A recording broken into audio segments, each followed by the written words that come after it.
की जेबें काटता था। तो ये जेब कतरा है। और किसी ने चाय बेचते नहीं देखा, लेकिन आज देश बेचते हुए दुनिया देख रही है। देश बेचते हुए दुनिया देख रही है।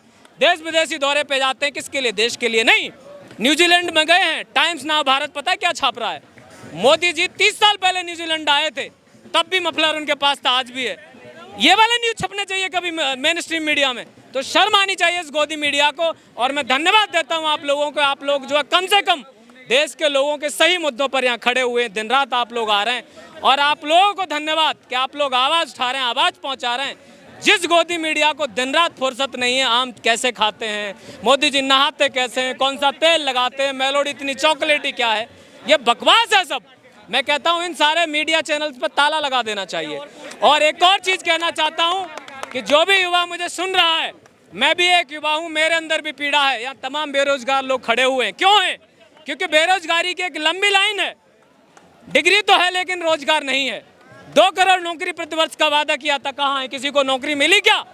इन्होंने कहा था 100 स्मार्ट सिटी बनेंगे। अरे कहीं एक स्मार्ट सिटी बनाया हो तो मुझे बताइए। कहा था 15 लाख रुपए आएंगे, 1 रुपया अगर आया हो तो मुझे बताइए। और जो गाय की राजनीति करते हैं, राजस्थान में मरी हुई गायों को जिंदा दिखा करके 20 करोड़ रुपए खा गए भाजपाई। तो ये है इनका चरित्र। ये सनातन धर्म के दुर्विरोधी हैं। ये कहते हैं कि भगवान राम को लाए थे। अरे मोदी की कोई औकात है कि जो प्रभु को ला सके?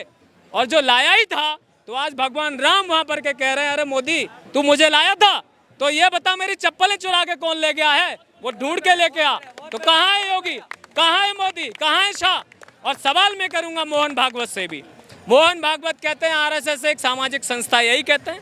वो नहीं कहते हैं कि वो भाजपा को उन्होंने जन्म दिया है।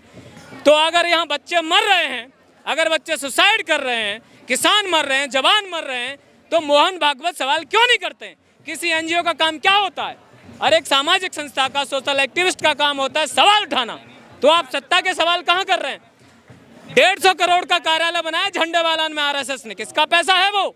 भगवान राम के घर में किसी और ने चोरी नहीं की है।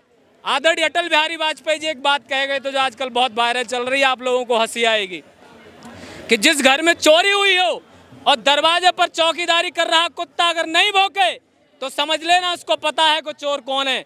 अब ये आप लोग सोच लेना कि अटल बिहारी वाजपेयी जी कुत्ता कैसे बता रहे हैं, मुझे नहीं पता। क्योंकि वो ट्रस्ट किसने बनाया जहाँ चोरी हुई?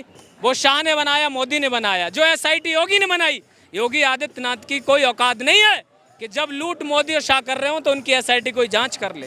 ये सब मजाक चल रहा है इस देश में, और ये मजाक अब और नहीं चलेगा। आप सबके माध्यम से मैं देश के एक एक जो जवान को मैं ये अपील करना चाहूँगा कि 20 तारीख को आप सभी लोग दिल्ली आइए, दिल्ली कूच कीजिए, और संसद भवन की तरफ हम गांधीवादी तरीके से पीसफुल प्रोटेस्ट करेंगे। बड़े भाग्यशाली हैं कि हमारा प्रतिनिधित्व इस देश के सबसे बड़े देशभक्त आदरणीय सोनम वांगचुक जी कर रहे हैं। ये बड़े गर्व की बात है। आप देखिए, अगर सोनम वांगचुक किसी और देश में पैदा हुए होते, शायद अमेरिका या अफ्रीकन यूरोपियन कंट्रीज में, तो उनको सिर पर उठा के लेके घूमती वहाँ की सरकारें, न जाने क्या क्या पुरस्कार देते, और उनको कोई पुरस्कार की नहीं है। आज उस व्यक्ति को 170 दिन इस निकम्मी नकारा सरकार ने झूठा एनएसए लगा करके जेल में रखा। और उसी दौरान बाबा राम रहीम जैसा बलात्कारी, जो जेल में कम बाहर ज्यादा रहता है भाजपा की मेहरबानी से, तो जब बलात्कारियों से भरी हुई ये पार्टी बलात्कारियों को प्रमोट करती हो, ऐसे विश्वगुरु बनेगा भारत। लेकिन यहाँ जो लोग हैं उनको तो दहशतगर्द बता रहे हैं ना। वो बताएंगे, क्योंकि वो इसलिए बताएंगे कि हमारे आम लोगों के जवाब नहीं है उनके पास रोजगार का जवाब नहीं है। उनसे अगर जवान सवाल करेगा तो वो भी देशद्रोही कहलाएगा। अगर आईटीबीपी का जवान अमरनाथ में ड्यूटी दे रहा है और वो पूछ रहा है योगी से कि योगी बाबा तुमने कौन सी भांग पी करके मेरे घर पे कौशाम्बी में बुलडोजर भेज दिया, अरे भांग नहीं पी होती योगी आदित्यनाथ तो एक जवान के घर पे बुलडोजर भेजता क्या बाबा? यही हाल किया हुआ है। गाजियाबाद में 4 दिन पहले एक 7 साल की बच्ची को किस तरीके से दरिंदों ने जो नोच करके मार डाला। बंगाल में सत्ता तो बदली है लेकिन हाल नहीं बदला, वहां भी एक बेटी के साथ रेप हुआ। 32 लोगों ने बलात्कार और हत्या की है राजस्थान में बेटी का। जहां जहां भाजपाई है ये बलात्कारियों को लेकर सर पे जो है नाच कर रहे हैं, इसलिए बलात्कारियों के हौसले बढ़े हुए हैं इस देश में। विकास की बात तो भूल जाइए आप। जिसकी खुद की डिग्री फर्जी हो, जिसका पूरा जीवन ही फर्जी हो, वो आदमी विकास क्या करेगा?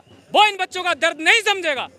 लेकिन अब युवा भी एक हो गया। आप देख रहे हैं दिन रात आप यहाँ आ रहे हैं, देश के कोने कोने से लोग जुड़ रहे हैं, और ये कारवां जुड़ेगा, ये क्रांति आगे बढ़ेगी। इस सत्ता को भागना होगा, इनको यहाँ से पलायन करना होगा। सुना है कि अदानी ने इनके लिए एक जो है कोई द्वीप बाहर आइलैंड खरीद लिया है। लेकिन मैं मोदी जी को ये बताना चाहूँगा, जितनी जल्दी हो सके इस निकम्मे शिक्षा मंत्री का इस्तीफा करा लीजिए, वरना दूर नहीं है वो दिन जब देश का एक एक व्यक्ति आपका इस्तीफा मांगेगा। और माफ़ कीजिएगा, आप कहते हैं कि मैं तो फकीर हूँ, झोला लेके भागूंगा, नहीं, झोला उल्टा करवाया जाएगा और पूछा जाएगा पीएम केयर्स का फंड कहाँ गया।